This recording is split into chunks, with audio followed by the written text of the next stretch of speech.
प्रश्नावली 5.8 का जो चौथा प्रश्न है, एक सम अष्टभुज का रफ चित्र खींचिए, इसके ठीक 4 शीर्षों को जोड़कर एक आयत हमको बनाना है।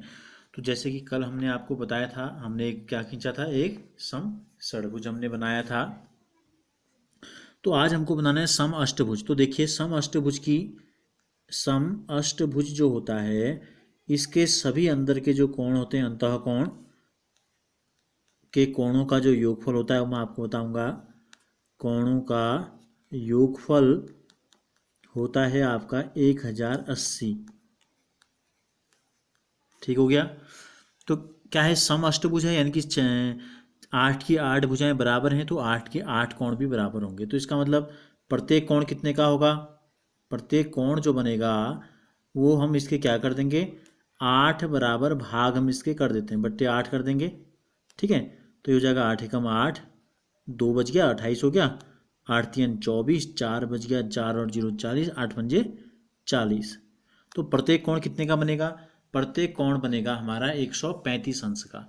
तो जैसे कल हमने क्या बनाए थे, एक षडभुज हमने बनाया था।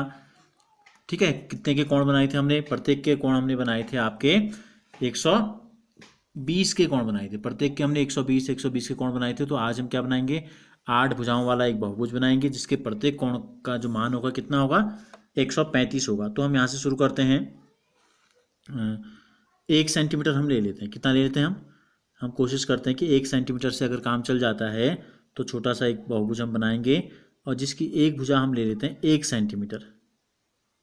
ठीक हो गया, ये ले ली हमने सबसे पहले 7 से लेकर 8 तक, यानी कि 1 सेंटीमीटर भुजा ले ली हमने। हमें क्या करना है, हमें बनाना है 135 अंश का कोण। तो क्या करेंगे, इसके दोनों बिंदुओं पर पहले एक बिंदु पर रखेंगे इस प्रकार से। ठीक है, तो ये इस तरफ हमने रखा है मान, ये देखिए, और इस तरफ को दूसरा बिंदु है। तो इधर की तरफ देखो, 0 कहाँ है, बाहर की तरफ है। तो 135 कहाँ बनेगा, 135 आपका ये 130 है, ये 40 है, इन दोनों के बीच में जो है यह है 135 का कोण। इसी प्रकार इस किनारे में जब हम बनाएंगे, देखो इधर, तो क्या बनेगा, 135 का कोण होगा, 130 और 140 के बीच में यहाँ 135 ही हो गया हमारा। क्या करेंगे, इनको मिला देंगे। तो इस सीध को हम मिला देते हैं। ठीक हो गया, तो ये हमारी इस सीध में मिलाते हुए एक लाइन ही हो जाएगी हमारी, और एक लाइन हो जाएगी हमारी इस प्रकार की इस दिशा में, ये इस बिंदु को मिला देंगे। तो इस प्रकार से बनाते बनाते हमें क्या बनाना है, 135 के कोण हम किनारे किनारे बनाते रहते हैं 1-1 सेंटीमीटर की दूरी लेके। तो हमारा तैयार हो जाएगा अष्टभुज। कैसा अष्टभुज तैयार हो जाएगा, सम अष्टभुज। ठीक है, तो 135 इधर को भी, 135 इधर को भी, इस डायरेक्शन में हमको बनाना है। कितना लेना है इसमें लेना है हमको 1 सेंटीमीटर केवल। हमें कितना लेना है, 1 सेंटीमीटर। तो ये 2 है, यहाँ पर 2 से लेकर 1 तक की दूरी।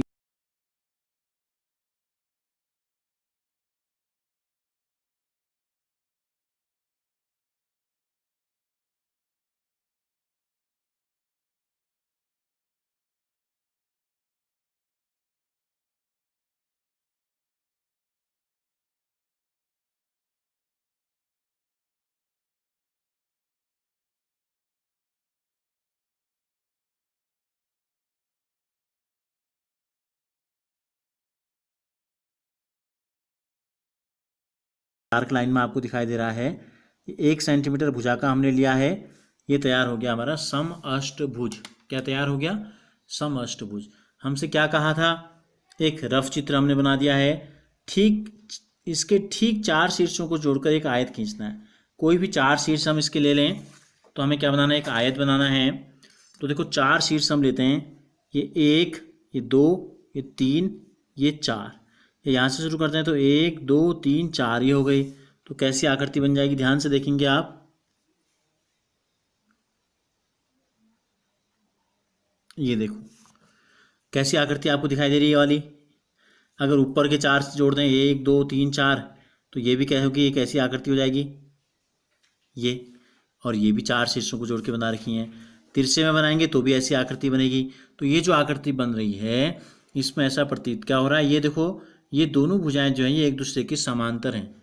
तो यानी कि ऐसा चतुर्भुज जिसके आमने सामने की भुजाओं का एक जोड़ा, इधर और इधर वाली क्या है, इधर और दोनों इधर वाली जो हैं, ये देखो, इनको अगर हम आगे बढ़ाएंगे इस दिशा में, इसको इधर और इसको इधर बढ़ाएंगे तो क्या हो जाएंगे, यहाँ टच कर रही हैं, और जबकि ये जो दो भुजाएं जो ये हैं, इनको अगर हम कहीं भी आगे पीछे ले जाएंगे तो ये कभी भी एक दूसरे को टच नहीं करेंगी, छुएंगी नहीं। तो समांतर सम्मुख भुजाओं का एक जोड़ा समांतर है, तो ये जो चतुर्भुज बन रहा है इसको बोलते हैं समलंब चतुर्भुज। क्या बोलते हैं? समलंब। एक आयत खींचिए कह रहा है, एक समअष्टभुज का एक रफ चित्र खींचिए, इसके चार शीर्षों को जोड़कर एक आयत खींचिए। तो समलंब तो ये वाला नीचे वाला, ठीक है। देखो ये वाला समलंब है और ये वाला भी क्या है? समलंब है। ये दो बन रहे हैं समलंब, और बीच में क्या है? ये दोनों भुजाएं बराबर हैं, ये दोनों भुजाएं भी बराबर होंगी, तो ये वाला जो हिस्सा है ये बन रहा है हमारा आयत। ठीक हो क्या? जिसमें मैंने समलंब लिखा, ये क्या आयत है, यहाँ तीर लगा दिया हमने, और ये ऊपर और नीचे वाले दोनों बन रहे हैं समलंब। हमको क्या बनाना था? हमको एक आयत खींचना था, तो बीच वाला बना आपका आयत। अब इसका जो अगला प्रश्न है, किसी बहुभुज के का विकर्ण उसके किन्हीं दो शीर्षों आसन्न शीर्षों को जोड़ने से प्राप्त होता है। एक पंचभुज हमको बनाना है, एक रफ आकृति बनानी है, उसके विकर्ण खींचने हैं। तो यहाँ तो हमको दिया नहीं है कि पंचभुज कैसा है, सम है नहीं है, तो हम एक पंचभुज बना लेते हैं। किसी भी प्रकार का एक पंचभुज हम बनाते हैं। देखो एक ये ले ली हमने लाइन, दूसरी भुजा ये हो गई, तीसरी हमने ये ले ली, चौथी इधर ले लेते हैं इस प्रकार से तिरछी, और पांचवी हमने ले ली इस प्रकार की। ठीक है, तो ये क्या बन गया? एक पंचभुज बन गया। हमें क्या करना है? इस पंचभुज के शीर्षों को मिलाते हुए, आसन्न शीर्ष का मतलब क्या होता है? ये शीर्ष के बाद इसी भुजा से लगा हुआ जो दूसरा शीर्ष होगा ये कहलाता है आसन्न शीर्ष। तो इसको छोड़ के कह रहा है, तो क्या बनी? देखो एक बनी हमारी ये, यहां से हम शुरू करें अगर खींचना, तो ये बना हमारा पहला विकर्ण। ठीक हो गया? इसी शीर्ष से दूसरा विकर्ण भी बनाया जा सकता है, ये। तो इस शीर्ष से हमने कितने विकर्ण बनाए? दो। इसको मिलाएंगे तो आसन्न शीर्ष है, इसको मिला देंगे तो ये भी क्या है? इसी भुजा से लगा हुआ दूसरा कोना है, दूसरा शीर्ष है, तो ये भी आसन्न शीर्ष है। इसी प्रकार इस कोने से हम यहाँ से खींचते हैं, दो हो गए। यहाँ से इसको नहीं मिला सकते, यहाँ से इसको तो मिला सकते हैं, तो क्या कर देते हैं? ये हो गया हमारा नंबर 3, और इधर अगर मिला देंगे तो ये हो जाएगा नंबर 4। कितने शीर्ष हो गए? 4। यहाँ से यहाँ तो पहले ही मिल चुका है, बचा कौन सा हिस्सा है? ये वाला हिस्सा। कितने बन गए? 5। यहाँ से दोनों बने हैं, तो हर कोने से दो दो बने होंगे। देखो हर शीर्ष से दो विकर्ण निकले, यहाँ से भी दो निकले, यहाँ से भी दो, इस शीर्ष से भी दो, इस शीर्ष से भी दो, तो कुल बन गए 5। कुल कितने बने? देखो ये हो गए 2, ये 3, ये 4, और ये वाला हिस्सा 5।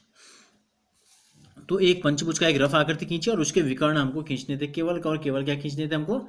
उसके विकर्ण हमको खींच के दिखाने थे।